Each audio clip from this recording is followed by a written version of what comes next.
Fala moçada, bem-vindos ao canal Pensar Ciência. Na aula de hoje faremos um estudo de ótica, mais especificamente falando de refração da luz, com o objetivo de deduzir a equação que resume a lei de Snell-Descartes.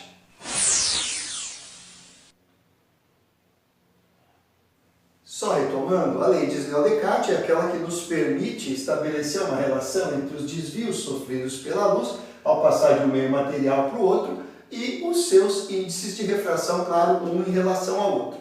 Para isso, nós vamos precisar de dois conceitos que vão aparecer agora: princípio de Fermat e o conceito de derivada. Portanto, se você não tem conhecimento básico de cálculo diferencial integral, eu recomendo que você também assista a uma aula que eu vou deixar na descrição do vídeo sobre derivada de polinômios e também falar sobre o conceito de refração, numa outra aula que eu também vou deixar na descrição do vídeo, ok? Bom, o que nós temos aqui como considerações importantes para iniciar a discussão? Imaginamos que um raio de luz, representando um feixe de luz, incida na superfície que separa o meio 1 do meio 2, fazendo a consideração de que o índice de refração do meio 1 é menor do que o índice de refração do meio 2, ou seja, ao passar daqui para cá, a velocidade da luz vai diminuir, portanto, o ângulo de refração é menor que o de incidência, logo, o raio a ser traçado a partir daqui deverá estar mais próximo da normal. Mas é claro que para isso, você precisa primeiro traçar a normal. Então, identificamos aqui o ponto de incidência. Pelo ponto de incidência, fazemos então passar a reta normal. Vamos lá. Está ela formando sempre 90 graus com a superfície que separa um meio material do outro. Então, traçada a normal, o que nós vamos ter? Em relação ao ângulo formado pelo raio incidente e a normal, que é esse raio que vai de A até I, nós teremos aqui a determinação de um ângulo, este ângulo chamado ângulo de incidência.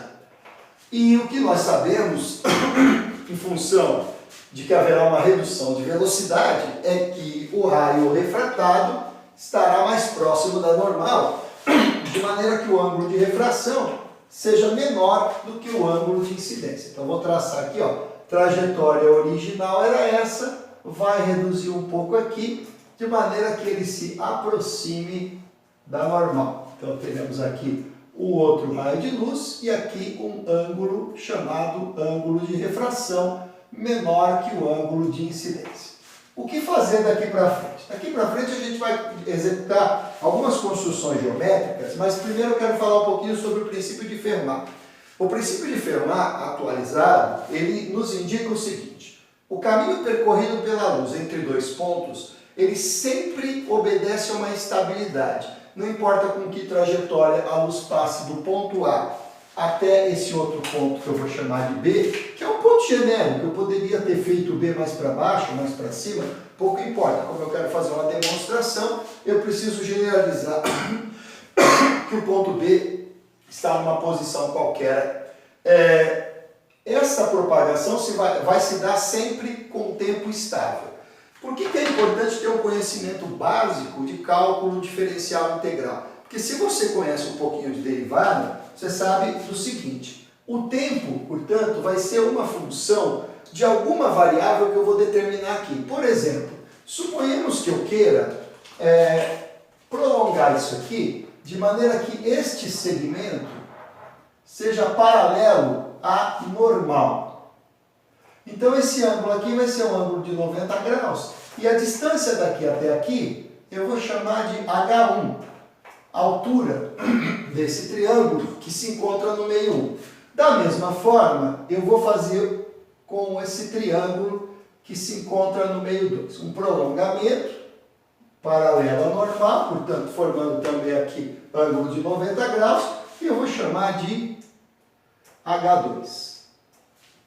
Se isso aqui é H1 e isso aqui é H2, a distância daqui até o ponto I, eu vou chamar de X, e a distância entre essas duas linhas tracejadas, eu vou chamar de L, ok? Bom, se isso aqui mede L e isso aqui mede X, então eu tenho que admitir que este pedaço mede L menos X.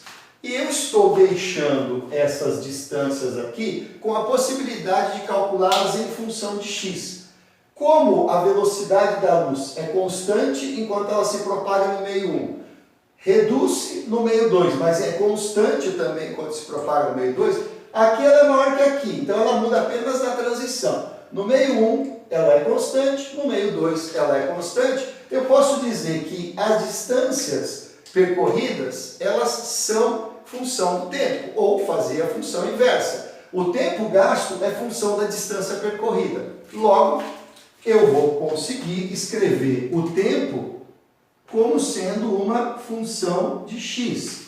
Mas se esse tempo é estável e ele é função de x, quando eu derivo esse tempo em relação a x, então eu faço aqui a derivada dessa função tempo em relação a x, o resultado tem que ser zero. Por que é zero? Porque a derivada de um elemento constante é zero. Esse é o conceito de derivada que você tem que ter para poder entender o que vai ser feito. Um dos, né?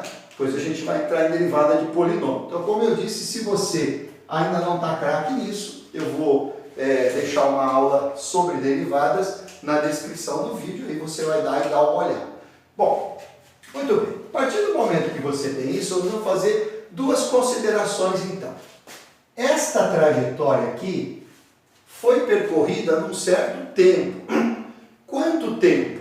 Bom, o tempo gasto no trecho 1, de acordo com o vencentar no triângulo, ele será dado por esta distância, que é o espaço percorrido, dividido pela velocidade com que a luz se propaga no meio 1. Esta distância aqui é a hipotenusa deste triângulo AI até esse ponto aqui, que eu poderia chamar de um outro nome qualquer, por exemplo, x ou y. Este triângulo tem esta hipotenusa, que pode ser determinada pelo teorema de Pitágoras. Ora, como é que ficaria então?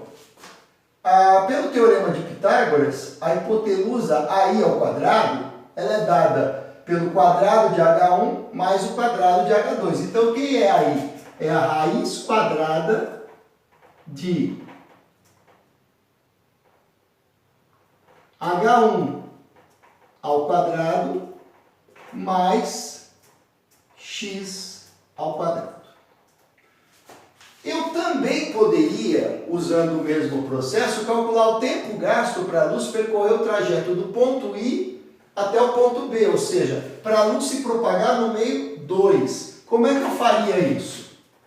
Então, esse tempo, eu não vou fazer aqui porque eu tenho certeza que vai faltar espaço. Eu vou fazer embaixo. O tempo gasto para a luz percorrer esse trajeto no meio 2 seria dado por espaço percorrido, que é a distância do ponto I ao ponto B, dividido pela velocidade da luz no meio 2. Bom, eu vou observar este outro triângulo aqui de altura H2, de base L menos X e de hipotenusa IB.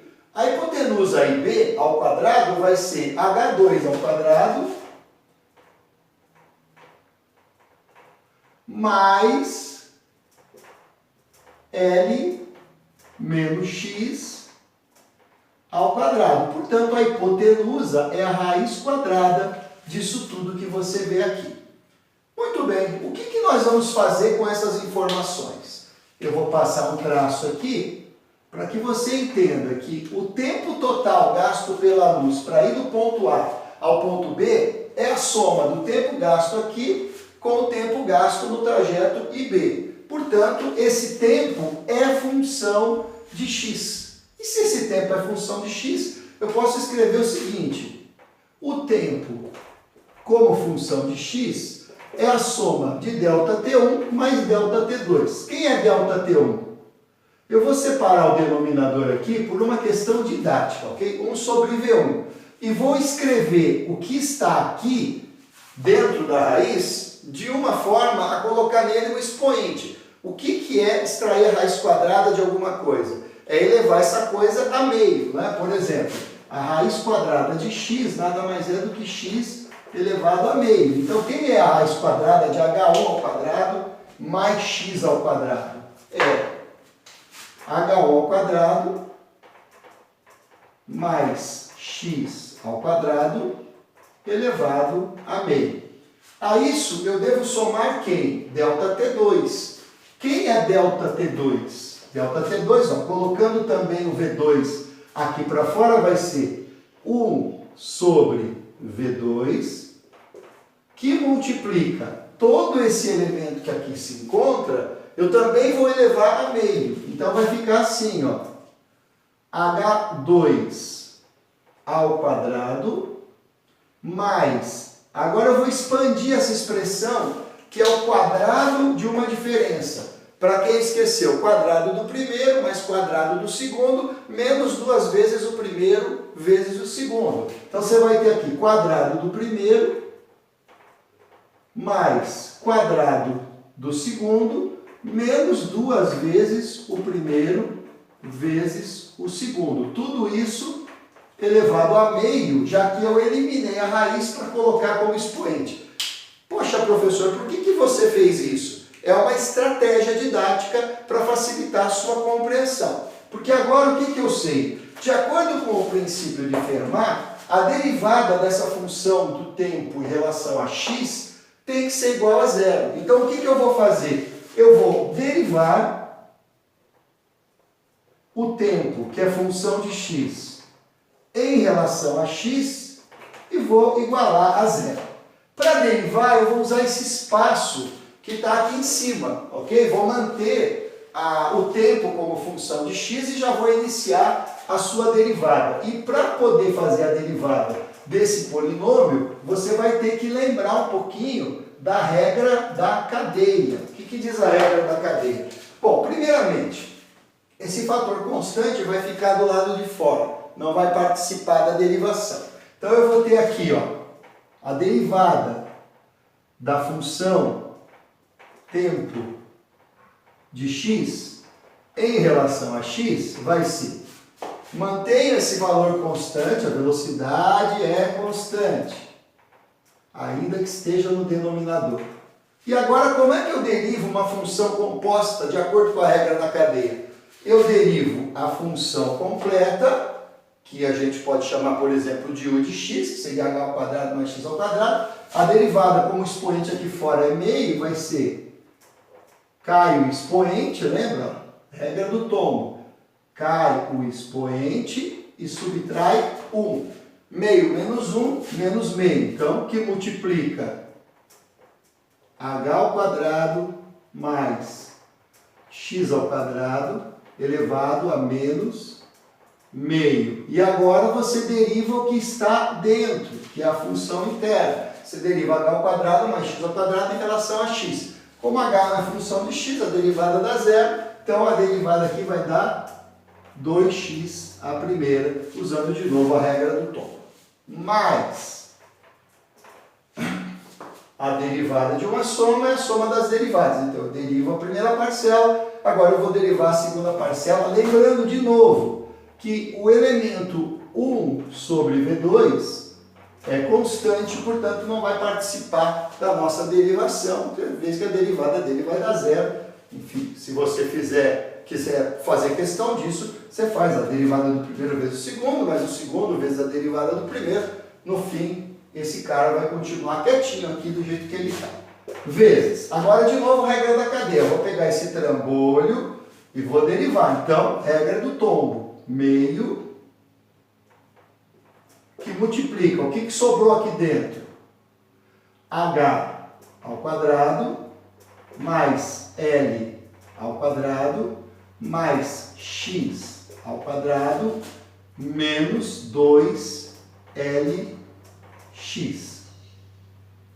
elevado a menos meio, que multiplica. Agora a derivada do que está dentro. Ó. H e L não dependem de X, a derivada é zero. aqui 2x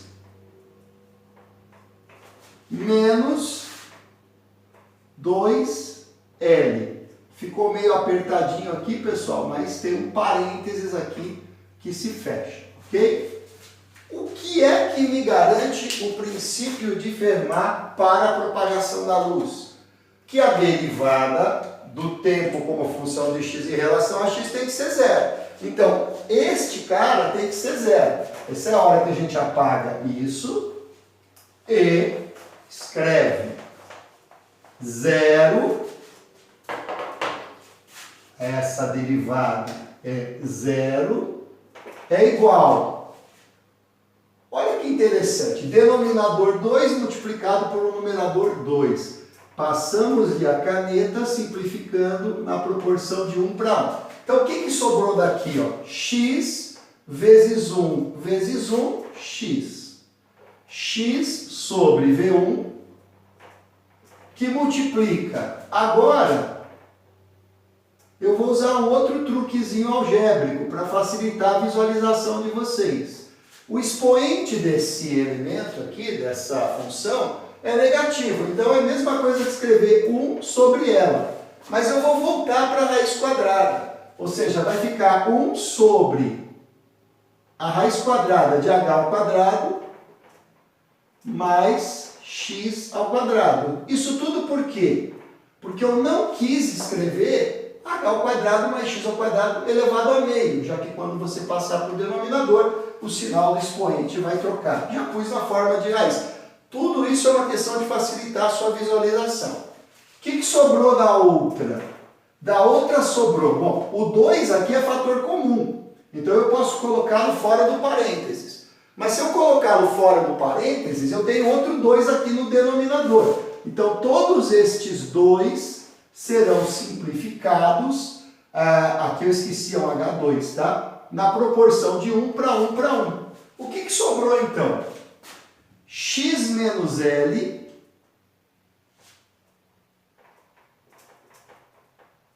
sobre V2, que multiplica o que está aqui dentro desse parênteses. O que está aqui dentro desse parênteses? Então, vezes H2 ao quadrado, mais, e aqui eu vou usar mais uma vez um truquezinho. L ao quadrado mais x ao quadrado menos 2lx. Não é o quadrado da diferença L menos x ao quadrado? Então, professor, eu não estou entendendo por que você está fazendo isso. Primeiro você expandiu e agora você está fatorando de novo. Não estou entendendo qual é o objetivo de primeiro você expandir e depois você contrair a expressão. É porque fica mais fácil derivar a expressão expandida. Senão teria que aplicar a regra da cadeia aqui de novo e te dar outro trabalho. Tá? Dessa forma fica mais fácil. Tudo isso elevado a menos meio. Na próxima linha eu vou fazer com esse cara o mesmo que eu fiz com esse outro cara. Então nós vamos ter o seguinte aqui, ó. 0 igual x vezes 1, x. O que nós temos aqui então? V1 que multiplica raiz quadrada de h ao quadrado mais x ao quadrado. Mais. O que nós vamos ter agora aqui? X menos L sobre V2 que multiplica. Lembra que eu falei que eu ia pegar esse expoente negativo e colocar essa expressão no denominador? Agora já vou colocá-la dentro da raiz, porque vai ficar H2 ao quadrado mais L menos x ao quadrado elevado a meio. Então, raiz quadrada de H2 ao quadrado mais L menos x ao quadrado. Eu queria que vocês observassem com muito carinho de novo aqui comigo a imagem. Olha só, quem é x dividido por h2 ao quadrado mais x ao quadrado dentro da raiz. X é esse cara aqui. Percebam, estão vendo aqui esse ângulo I? Estão vendo aqui esse outro ângulo?